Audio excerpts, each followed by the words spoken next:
اچھا تو آج ایک بڑا سوال ہے، عالمی معیشت یہ اصل میں کون چلا رہا ہے؟ یہ سوال تو ہے بڑا. کیا یہ حکومتیں ہیں؟ ہاں، یا بڑی کمپنیاں، یا کوئی اور طاقت ہے جو نظر نہیں آتی؟ جی، ہمارے پاس جو مواد ہے وہ اسی طرف اشارہ کرتا ہے. اس میں اثاثہ جات مینیجرز، مرکزی بینک، عالمی ادارے سب کا ذکر ہے۔ بالکل. تو آئیے دیکھتے ہیں کہ یہ طاقتیں مل کر یہ پورا جال کیسے کام کرتا ہے. شروع کرتے ہیں ان ناموں سے جو شاید روز سننے میں نہ آئیں، جیسے بلیک راک، وینگارڈ۔ جی یہ خود تو کچھ بناتے یا بیچتے نہیں، مگر ایپل، گوگل، مائکروسافٹ جیسی ہزاروں کمپنیوں میں ان کی بڑی ملکیت ہے۔ یہ کیسے ممکن ہے؟ دیکھیں، یہ اصل میں اثاثہ جات انتظامیہ فرمیں ہیں، ایسٹ مینجمنٹ فرمز. اچھا۔ یہ دوسروں کا پیسہ لیتی ہیں، جیسے پینشن فنڈز، انشورنس کمپنیاں، عام لوگوں کے ریٹائرمنٹ اکاؤنٹس کا پیسہ، اور اسے بڑی کمپنیوں میں سرمایہ کاری کرتی ہیں. ان کا سائز وہ ناقابل یقین ہے. کتنا بڑا؟ بلیک راک اور وینگارڈ مل کر $20 ٹریلین سے زیادہ کے اثاثوں کا انتظام کرتے ہیں. $20 ٹریلین؟ یہ تو امریکہ کی پوری معیشت سے بھی زیادہ ہے۔ جی ہاں، امریکہ کی سالانہ GDP سے بھی زیادہ. اور یہ ملکیت انہیں ان کمپنیوں میں ووٹنگ پاور دیتی ہے. یعنی وہ فیصلوں پر اثر انداز ہو سکتی ہیں؟ بالکل، اسٹریٹیجک کنٹرول مل جاتا ہے. آپ نے ان کی اپنی ملکیت کا بھی کچھ ذکر کیا تھا، وہ بھی دلچسپ ہے۔ جی ہاں، وہ ایک اور پیچیدگی ہے. وینگارڈ خود بلیک راک کے بڑے شیئر ہولڈرز میں شامل ہے. اچھا۔ اور وینگارڈ کی اپنی ملکیت وہ تو اور بھی یوں سمجھے غیر واضح ہے. وہ ایک میوچول کمپنی ہے. Mutual company? مطلب ایک طرح سے وہ اپنے ہی سرمایہ کاروں یا فنڈز کی ملکیت ہے. تو حتمی کنٹرول کس کے پاس ہے یہ سمجھنا مشکل ہو جاتا ہے. شفافیت کی کمی ہے. یہ تو ہو گئی نجی کمپنیاں، لیکن حکومتی سطح پر بھی تو بڑے طاقتور ادارے ہیں، جیسے مرکزی bank, federal reserve, European central bank وغیرہ۔ جی بالکل، یہ ادارے تو جدید معیشت کا سمجھیں دل ہیں۔ دل؟ کیسے؟ سود کی شرح طے کرنا، پیسے کی سپلائی کنٹرول کرنا، اگر کوئی بینک ڈوب رہا ہو تو اسے بچانا، یہ سب ان کے کام ہے۔ اور ان کے فیصلوں کا اثر پوری دنیا پر پڑتا ہے۔ مثال کے طور پر امریکہ کا فیڈرل ریزرو اگر شرح سود بڑھاتا ہے نا، تو یہاں پاکستان میں بھی قرض مہنگا ہو سکتا ہے۔ اوہ، اچھا۔ اور اہم بات یہ ہے کہ یہ اکثر سیاسی دباؤ سے کافی حد تک آزاد ہوتے ہیں۔ یعنی براہ راست عوام کو جوابدہ نہیں، مگر فیصلے عوام پر اثر انداز ہوتے ہیں۔ جی بالکل۔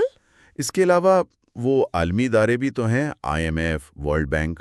ہاں، یہ دوسری جنگ عظیم کے بعد بنائے گئے تھے۔ مقصد تھا عالمی معیشت میں استحکام لانا، ترقی پذیر ملکوں کی مدد کرنا۔ لیکن ان کا کردار صرف مدد تک تو نہیں رہتا ہوگا۔ نہیں، بالکل نہیں۔ IMF قرض دیتا ہے تو ساتھ میں معاشی پالیسیوں میں تبدیلی کی شرطیں رکھتا ہے۔ شرائط؟ یعنی وہ ملک کی پالیسی بدلوا سکتے ہیں؟ جی بالکل۔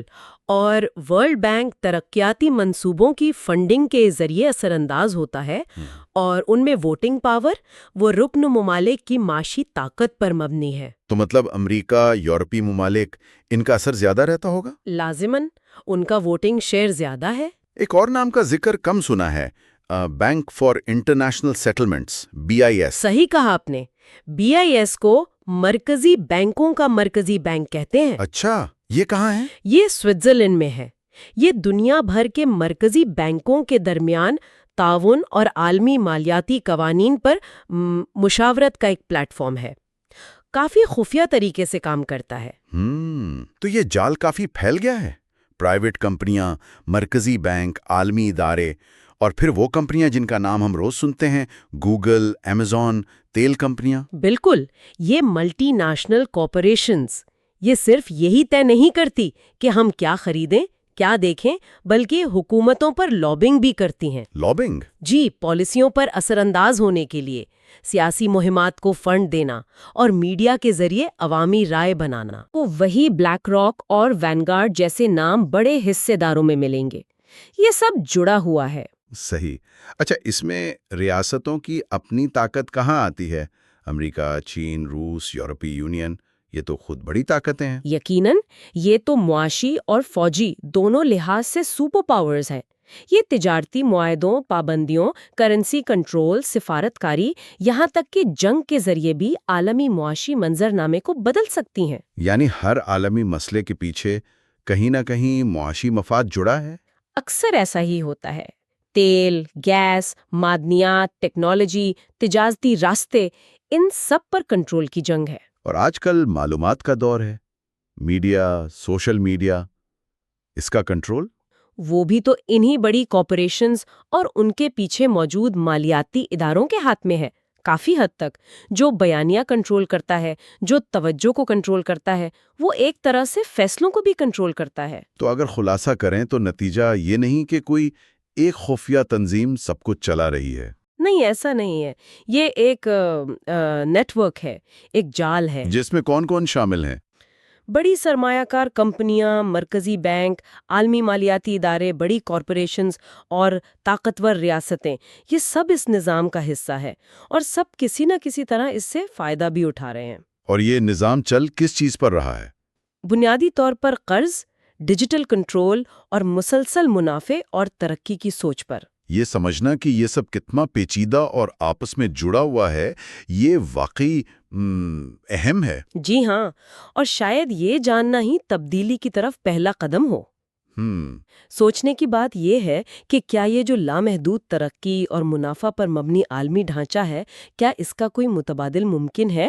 کوئی ایسا نظام جو زیادہ منصفانہ ہو، زیادہ پائیدار ہو؟ یہ واقعی ایک بڑا سوال ہے غور کرنے کے لیے۔